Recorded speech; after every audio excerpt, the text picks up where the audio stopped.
सोचिए, क्या सिर्फ एक सोशल मीडिया पोस्ट दुनिया के दो सबसे बड़े लोकतंत्रों के बीच के रिश्ते को हिला सकती है? हाल ही में कुछ ऐसा ही हुआ है, जब एक बयान ने संवैधानिक कानून, ग्लोबल इकोनॉमी और डिप्लोमेसी की दुनिया में अचानक से एक तूफान ला दिया। तो चलिए इस पूरे मामले को परत दर परत समझते हैं। और ये है वो विस्फोटक बयान जिसे किसी और ने नहीं बल्कि अमेरिका के पूर्व राष्ट्रपति डोनाल्ड ट्रंप ने हाल ही में एंडोर्स किया है। इसमें सीधा निशाना साधा गया है भारत और चीन जैसे दुनिया के दो सबसे बड़े देशों पर। तो सवाल ये उठता है कि इतनी तीखी भाषा, ये शब्द आखिर आए कहाँ से? और ये देखते ही देखते अमेरिकी पॉलिटिक्स की इतनी बड़ी बहस का सेंटर पॉइंट कैसे बन गई? चलिए इसकी जड़ों तक चलते हैं। तो देखिए, इसकी कहानी शुरू होती है एक खत से जिसका टाइटल है welcome to the savage nation. लेकिन ये सिर्फ एक टाइटल नहीं है, ये एक पूरी की पूरी आइडियोलॉजी है, एक विचारधारा है। और इसके पीछे है एक बहुत ही controversial political commentator, Michael Savage. ये है माइकल सैवेज, अमेरिका के एक बहुत ही प्रभावशाली राइट विंग रेडियो होस्ट। और ये कोई छोटे मोटे होस्ट नहीं है, जरा अंदाजा लगाइए। साल 2009 में इनके शो को लगभग 2 करोड़ लोग सुनते थे। 2 करोड़। कहा जाता है कि ट्रंप की जो अमेरिका फर्स्ट पॉलिसी है ना, उसका पूरा खाका सैवेज के इन्हीं विचारों से तैयार हुआ है। तो आखिर ये सैवेज नेशन की सोच है क्या? इसके कुछ मेन पॉइंट्स हैं, जैसे अमेरिका सिर्फ अमेरिकियों के लिए है, बर्थ टूरिज्म का सख्त विरोध, इमिग्रेंट्स को देश के लिए खतरे की तरह देखना। इनकी सोच इतनी रैडिकल है कि यूके ने तो इन्हें अपने देश में बैन ही कर दिया है। और इसी सोच को ट्रंप ने अपना खुला सपोर्ट दिया है।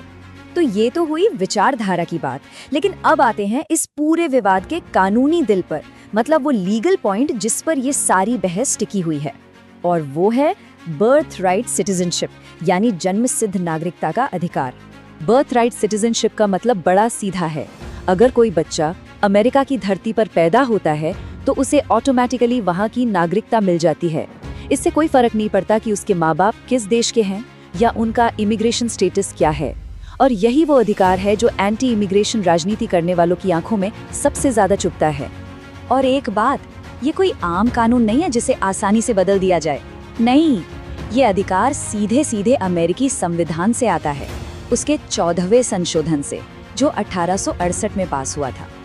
अब संविधान में लिखी बात को बदलना, ये तो हम सब जानते हैं कि कितना मुश्किल होता है। अब जरा इस आंकड़े पर गौर कीजिए। प्यू रिसर्च कहता है कि करीब 16 लाख बच्चे ऐसे हैं जिनके माँ बाप तो भारतीय हैं, पर सिर्फ अमेरिका में पैदा होने की वजह से वो अमेरिकी नागरिक बन जाए। 16 लाख। बस इसी आंकड़े को ट्रंप और सैवेज जैसे लोग बर्थ टूरिज्म का नाम देकर एक बड़ा मुद्दा बना रहे हैं। वैसे ट्रंप के लिए ये कोई नई लड़ाई नहीं है। उन्होंने पहले भी इस अधिकार को खत्म करने की कोशिश की थी। 2019 में तो वो एक एग्जीक्यूटिव ऑर्डर तक ले आए थे, लेकिन फिर अदालतों ने उस पर रोक लगा दी और अब ये पूरा मामला अमेरिका के सुप्रीम कोर्ट में है। तो ट्रंप का ये जो नया बयान आया है ना, ये असल में उसी कानूनी लड़ाई को प्रभावित करने की एक कैलकुलेटेड चाल लग रही है। तो हमने कानूनी और राजनीतिक एंगल तो देख लिया, पर इस सब के पीछे एक बहुत बड़ी आर्थिक बेचैनी भी है और इसका सेंटर है सिलिकॉन वैली। चलिए समझते हैं कि कैसे। तो तर्क ये दिया जा रहा है कि गूगल, माइक्रोसॉफ्ट जैसी जो बड़ी बड़ी टेक कंपनियां हैं, उनमें भारतीय और चीनी इंजीनियर्स छाए हुए हैं और एक नैरेटिव बनाया जा रहा है कि इनकी वजह से जो श्वेत अमेरिकन है उन्हें नौकरी मिलना मुश्किल हो गया है। सीधे शब्दों में कहें तो भारत और चीन से आए टैलेंट की कामयाबी को लोकल लोगों के लिए एक खतरे की तरह दिखाया जा रहा है। तो देखिए, एक विचारधारा, एक कानूनी लड़ाई और एक आर्थिक डर, जब ये तीनों चीजें मिलती हैं तो बनता है एक बड़ा अंतर्राष्ट्रीय राजनयिक संकट। तो अब देखते हैं कि इस आग की लपटें दुनिया भर में कहां-कहां तक पहुंची। और इस पर जो ऑफिशियल रिएक्शन आए वो बिल्कुल 2 अलग-अलग दुनिया के हैं। एक तरफ है भारत का बहुत ही सधा हुआ जवाब, बस इतना कि हमने कुछ रिपोर्टें देखी हैं, बात खत्म। और दूसरी तरफ है ईरान का एकदम तीखा हमला जो इसे ट्रंप का मानसिक दिवालियापन कह रहा है। फर्क साफ है। बात सिर्फ दूसरे देशों की नहीं है, खुद अमेरिका के अंदर से भी इस पर कड़ी प्रतिक्रिया आई है।